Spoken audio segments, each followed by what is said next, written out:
So, welcome back to my kitchen for this month's Epiphany Experts.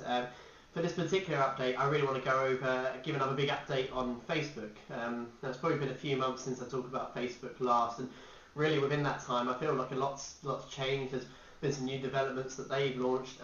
From my own understanding, it's advanced on a few months more now. I've been reading a lot of blog posts and hearing from other advertisers on how they've been interacting with Facebook, and just really want to report back some of my findings, really, to sort of share the knowledge.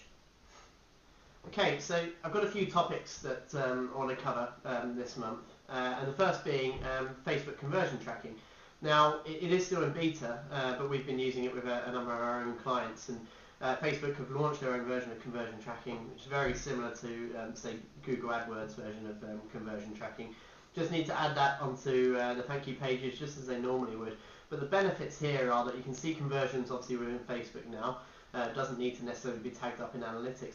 But the best part being that they can now report on not only post-click conversions, so obviously anybody that's clicked on your advert that leads to a conversion, but now we can also see post-impression conversion reports. So even if a user didn't click on one of your Facebook adverts, but went on to convert via another source, whether that's Google paid search or organic or direct or any other marketing campaign online that they're running, if they go on to actually convert, a cookie will be stored on their system, and that will trigger a post-impression conversion on Facebook. So it adds a lot more value. Obviously, Facebook's predominantly on top of pay-per-click advertising, can be seen as a great branding exercise, and this can help sort of show that side of things as well. I've also been reading a number of blog posts recently with people reporting back about Facebook, talking about really the importance of image within those adverts, which is probably something that we didn't focus on so much from the off. It was we sort of would use the high-performing text ads that we'd seen, say, in Google, and put sort of standard imagery in there. But it's becoming more and more apparent to me that imagery is key.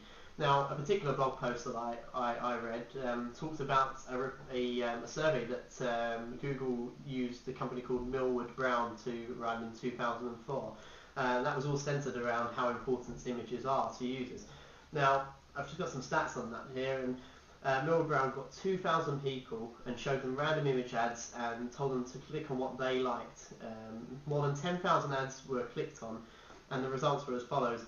75% of the clicks on images were where cleavage were on show, and that was both men and women clicking on these type of adverts.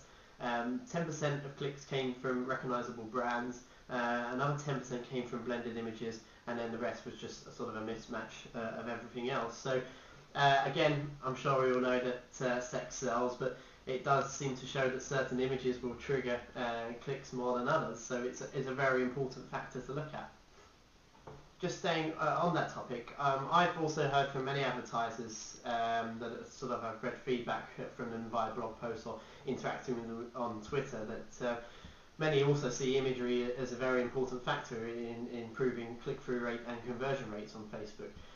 Many, including myself, have run some adverts now where we've kept the same body text of a successfully converting ad, and then just literally tried changing the imagery for each of those and targeting the same demographics. And in many cases have seen click-through rate increase slightly, and even conversion rate as well. So really shows the importance of imagery on Facebook to obviously grab the user's attention, and I think it's something that we'll really need to focus on now to really sort of improve these campaigns going forward.